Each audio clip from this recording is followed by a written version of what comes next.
Di balik perayaan Natal yang meriah ini muncul juga tuduhan yang dilontarkan oleh kaum polemikus.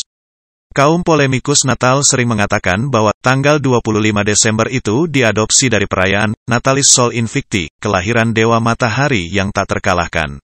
Pernyataan tersebut tidak hanya dilontarkan oleh orang di luar Kristen saja, namun kalangan Kristen sendiri ada yang mengatakan hal serupa. Kapan Natal mulai dipersoalkan? Mula-mula Natal mulai dipersoalkan pertama kali bukan oleh orang di luar Kristen melainkan dari kalangan Kristen sendiri, yaitu oleh seorang teolog Protestan dari Jerman yang bernama Paul Ernst Jablonski pada tahun 1743 Dia berusaha menunjukkan bahwa perayaan Natal tanggal 25 Desember adalah salah satu dari perayaan kafir yang dikristenkan. Teori tersebut bersifat spekulatif, karena tidak didasarkan atas sumber sejarah yang akurat. Disangkanya Natal adalah tradisi dari Gereja Roma Katolik.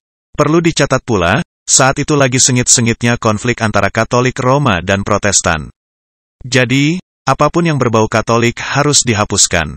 Tuduhan selanjutnya yang dipopulerkan sejak abad ke-18 Masehi bahwa gereja telah mengambil alih perayaan kafir Saturnalia, yaitu Dewa Saturnus pada tanggal 25 Desember sebagai hari kelahiran Kristus. Padahal kenyataannya, Saturnalia adalah perayaan musim dingin, solstice, yang dimulai sejak tanggal 17 Desember dan diperpanjang hingga tanggal 23 Desember. Jadi, tidak ada urusannya dengan tanggal 25 Desember. Selanjutnya, dikemukakan pula bahwa tanggal 25 Desember telah dipilih untuk menggantikan liburan Romawi kafir Natalis Sol Invicti, kelahiran Dewa Sol yang tak terkalahkan. Tuduhan ini pun harus dijawab, bahwa pertama kali kultus Sol Invictus diperkenalkan di Roma oleh Kaisar Aurelian baru pada tahun 274 Masehi. Aurelian sengaja menghidupkan kultus ini demi pemujaan terhadap dirinya sendiri seperti kaisar sebelumnya. Nama Aurelian berasal dari bahasa Latin yang berarti matahari terbit. Hal tersebut dibuktikan dari temuan sebuah koin uang Romawi di mana sang kaisar menyebut dirinya Pontifex Solis, yang artinya sang penguasa matahari.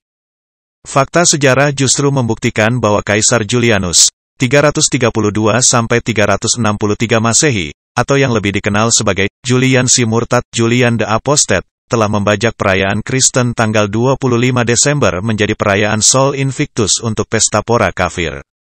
Mengapa Kaisar Julian disebut si Murtad? Karena dia adalah anak dari Kaisar Konstantin. Kaisar Konstantin adalah seorang Kristen, dan anaknya ada yang kembali ke agama penyembahan berhala. Anggapan kaum polemikus, Natal baru pertama kali ditetapkan di Roma oleh Paus Julius pertama pada abad ke-4 Masehi. Sehingga dituduh telah mengadopsi perayaan kafir Sol Invictus yang dalam bukti sejarah baru dimulai tahun 274 Masehi. Padahal gereja saat itu tidak hanya di Roma saja, serta ada beberapa dokumen sejarah tentang Natal sebelum tahun 274 Masehi. Catatan sejarah tentang Natal. Fakta sejarah membuktikan bahwa perayaan Natal sudah dilakukan sejak generasi awal gereja, bahkan jauh sebelum penetapan kelahiran Dewa Matahari. Berikut catatan sejarah tentang Natal dari para bapak gereja sebelum tahun 274 Masehi. 1. Telesporus dari Roma, 126 Masehi. Telesporus adalah Paus ke-9 Roma. Secara apostolik dia adalah penerus Rasul Petrus.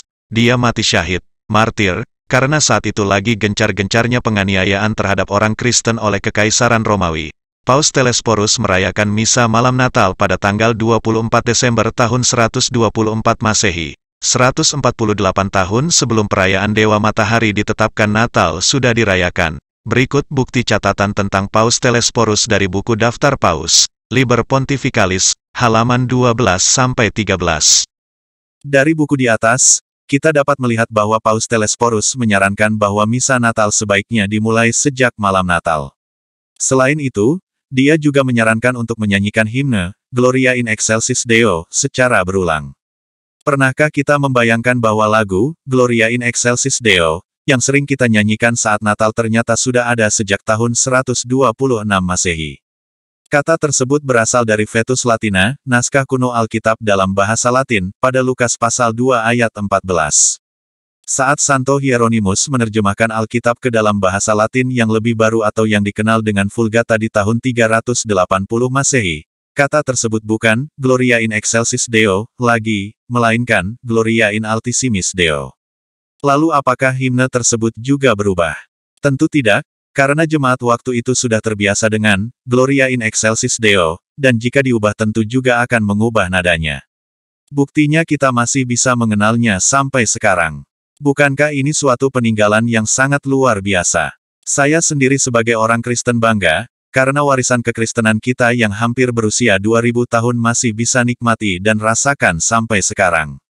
2. Irenaeus Uskup Lyon, 130-202 Masehi. Irenaeus adalah murid dari Polikarpus Uskup Smyrna, sedangkan Polikarpus adalah murid dari Rasul Yohanes. Dia menulis dalam bukunya Adversus HRSS, melawan para bidat, pada tahun 180 Masehi bahwa pembuahan bayi Yesus Kristus terjadi pada tanggal 25 Maret dan ia disalibkan pada tanggal yang sama, dengan mengaitkan kematiannya pada saat ekuinoks. Meskipun pada masa Irenaeus belum disebut tanggal 25 Desember tapi sudah disebutkan bahwa Maria menerima kabar gembira pada tanggal 25 Maret, ini menjadi indikasi tanggal kelahirannya bahwa 9 bulan kemudian adalah tanggal 25 Desember. 3. Hippolytus dari Roma, 170-235 Masehi. Secara apostolik, Hippolytus adalah cicit rohani dari Rasul Yohanes karena dia adalah murid dari Irenaeus. Dia menuliskan tentang kelahiran Kristus pada buku Komentari on Daniel di tahun 204 Masehi. Secara eksplisit dia mengatakan bahwa Kristus lahir pada tanggal 25 Desember. Karya Hippolytus ini sangat penting, karena berasal dari generasi ketiga para rasul dan memiliki kesinambungan yang jelas. Berikut catatan Hippolytus dalam buku Komentari on Daniel dalam bahasa Yunani asli serta yang sudah disalin ke dalam bahasa Inggris dan terjemahannya dalam bahasa Indonesia. Ada yang menarik dari catatan Hippolytus, di mana dia tidak menuliskan langsung tanggal 25 Desember melainkan 8 hari sebelum Januari. Catatan tersebut membuktikan bahwa di tengah-tengah pengaruh kuat Romawi sesat, Gereja Kristus tidak kehilangan jati diri iman Abraham, yang mengajarkan bahwa permulaan hidup seseorang dihitung sejak perjanjian sunat, ketika genap 8 hari, Lukas pasal 2 ayat 21, jadi saat tanggal 1 Januari selain merayakan Tahun Baru, kita juga merayakan hari penyunatan Tuhan Yesus.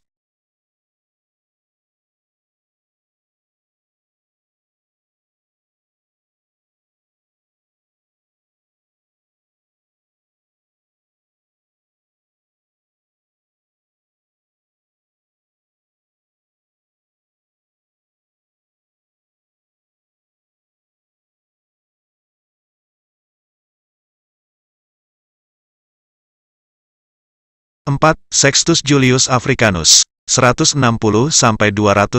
Masehi. Julius Africanus ini berada di wilayah sekitar Libya. Dia memang tidak berbicara mengenai adanya perayaan Natal, namun secara implisit mengatakan bahwa tanggal 25 Desember adalah tanggal kelahiran Kristus. Dalam bukunya Kronografia dia mengutip keyakinan orang Yahudi bahwa alam semesta dunia diciptakan pada tanggal 15 Nisan, tanggal 25 Maret, sehingga tanggal ini memiliki makna kosmis. Dia juga mengatakan bahwa pada tanggal 25 Maret Sang Firman Allah menjelma menjadi manusia. Inkarnasi, Sang Firman Allah menjelma menjadi manusia sejak masa dia dikandung oleh perawan Maria.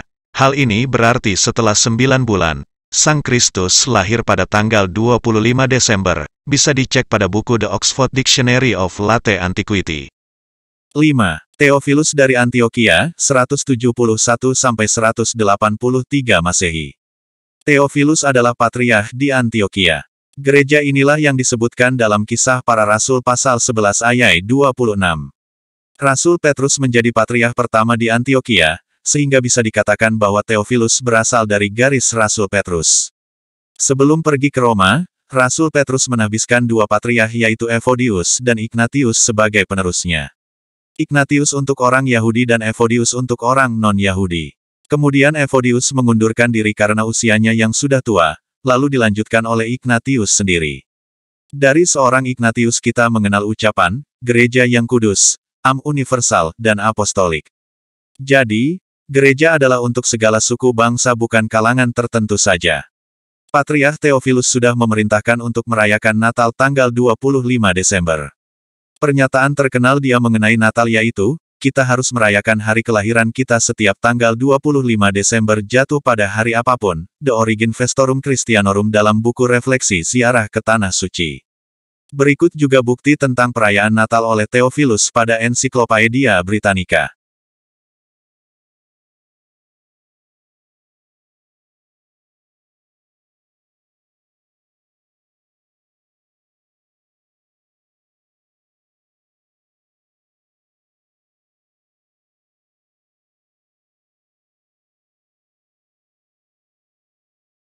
6. Demetrius dari Alexandria, 189 Masehi.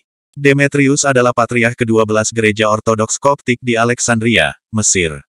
Gereja ini didirikan oleh Rasul Markus sang penulis Injil. Jadi, Demetrius berasal dari garis Rasul Markus. Seperti diuraikan di atas, Natal sudah dirayakan pada tahun 126 Masehi, kemudian ditetapkan di Antioquia oleh Patriark Theophilus. Beberapa tahun sesudah itu, seorang astronom Mesir yang bernama Batlimos pada akhir abad kedua melakukan perhitungan yang lebih cermat atas perintah Patriark Demetrius. Hasil perhitungannya menunjukkan bahwa Natal jatuh pada tanggal 25 bulan ke-9 Kislev Ibrani, kemudian dilengkapi dengan tarikh Koptik pada 29 bulan Kiahak dicatat dalam dokumen Didaskalia Apostolorum. Kalender Koptik dihitung berdasarkan penampakan bintang Sirius, dan pernah diakui oleh UNESCO sebagai kalender yang paling akurat dibandingkan dengan kalender manapun yang pernah dibuat. Bukankah ini sebuah kebanggaan yang luar biasa sebagai umat Kristen di mana selain gereja barat yang memiliki kalender matahari, baik Julian maupun Gregorian, di timur juga terdapat kalender Koptik. Menghitung kalender tentu bukanlah sesuatu yang mudah, tetapi gereja mewarisi itu semua. Berikut bukti catatan Natal dalam dokumen Didaskalia Apostolorum terjemahan bahasa Arab karena aslinya bahasa Koptik.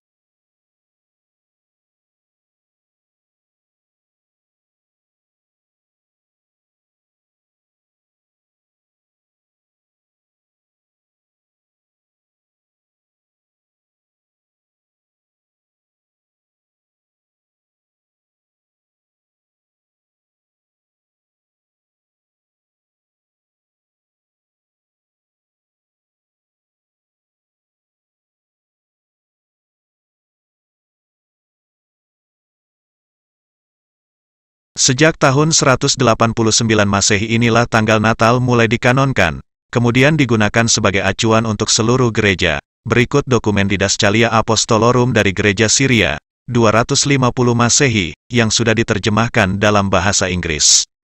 Dalam dokumen Didaskalia Apostolorum ditulis bahwa kelahiran Kristus terjadi pada tanggal 25 bulan Kislev, itu artinya Natal pertama Yesus bertepatan dengan perayaan penahbisan Bait Suci, Hanukkah. Tuhan Yesus sendiri menghadiri perayaan Hanukkah atau penahbisan Bait Allah, Yohanes pasal 10 ayat 22. Hari Raya Hanukkah juga sering disebut sebagai perayaan Hari Raya Terang, di mana di Israel saat perayaan ini banyak lampu-lampu terang. Bukan kebetulan juga Tuhan Yesus bersabda menjelang kehadirannya di perayaan Hanukkah, "Akulah terang dunia," Yohanes pasal 8 ayat 12 karena Tuhan Yesus adalah terang yang sejati. Itulah mengapa saat merayakan Natal juga terdapat pohon terang, karena untuk menyambut kedatangan sang terang sejati itu sendiri. Jadi, pohon terang bukan berasal dari kafir melainkan dari Yudaisme yang merupakan saudara tua umat Kristen. Bisa dikatakan bahwa Natal adalah penggenapan dari perayaan Hanukkah. Pemahaman di atas bukan tanpa bukti. Tanggal 25 Desember tahun 5 sebelum Masehi juga bertepatan dengan tanggal Yahudi 25 bulan Kislev. Berikut bukti bahwa Natal pertama Yesus bertepatan dengan Hanukkah serta perbandingan antara kalender Koptik, Ibrani dan Masehi.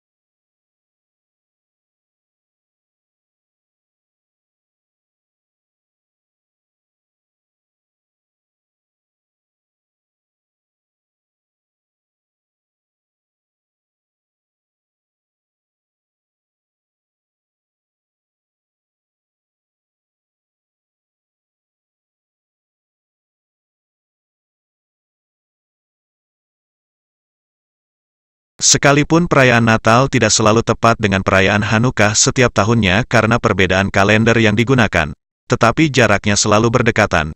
Ini membantah tuduhan yang mengatakan bahwa Natal tidak mungkin terjadi di bulan Desember. Alasan kaum polemikus mengatakan Natal tidak mungkin terjadi di bulan Desember karena bulan tersebut sedang musim salju. Tidak mungkin ada kawanan domba di saat turun salju. Ini perlu dijawab, bahwa Yesus lahir di Bethlehem. Bethlehem itu terletak di Timur Tengah bukan di Eropa. Salju biasanya turun di wilayah Eropa. Di Timur Tengah salju biasanya terjadi di Gunung Hermon bukan di Bethlehem. Mungkin teman-teman juga bisa mengeceknya langsung di YouTube mengenai perayaan Natal di Bethlehem apakah ada salju atau tidak di sana. Tuduhan terhadap perayaan Natal terbantahkan. Dari fakta-fakta yang diuraikan di atas, jelaslah tidak benar pendapat yang mengatakan bahwa Natal diambil dari perayaan kafir dewa matahari yang tak terkalahkan, Sol Invictus. Sebaliknya, Justru agama kafir tersebut yang menyesuaikan dengan kekristenan. Data Bapak Gereja sebelum tahun 274 Masehi yang mengatakan tentang Natal tidak hanya satu, melainkan ada 6. Mungkin bisa saja ada lebih banyak data dari yang sudah saya sebutkan. Sekalipun para Bapak Gereja menggunakan kalender yang berbeda-beda tetapi arahnya tetap sama ke tanggal 25 Desember. Bahkan jarak antar Bapak Gereja tersebut juga tidak berdekatan mulai dari Roma, Lyon, Alexandria, Antioquia, bahkan sampai ke Libya. Namun catatannya sama. Tentu kondisi waktu itu berbeda dengan sekarang, di mana informasi bisa tersebar dengan sangat cepat. Perlu ditekankan pula tidak pernah konsili ekumenis yang membahas tentang perayaan Natal, sehingga ini sudah mengalir pada setiap gereja. Semoga tulisan ini bisa menjadi berkat untuk pembaca. Saya menulis ini bukan dalam posisi untuk menyerang orang yang berbeda, namun sebagai pertanggungjawaban ketika iman Kristen disalahpahami. Bukankah mempertanggungjawabkan iman juga perintah dari Alkitab dalam 1 Petrus pasal 3 ayat 15-16? Mohon maaf apabila ada kesalahan dalam tulisan saya. Kiranya Tuhan Yesus Sang Terang Sejati senantiasa memberkati kita semua. Selamat merayakan Natal dan semoga ada mujizat Natal di tengah pandemi ini.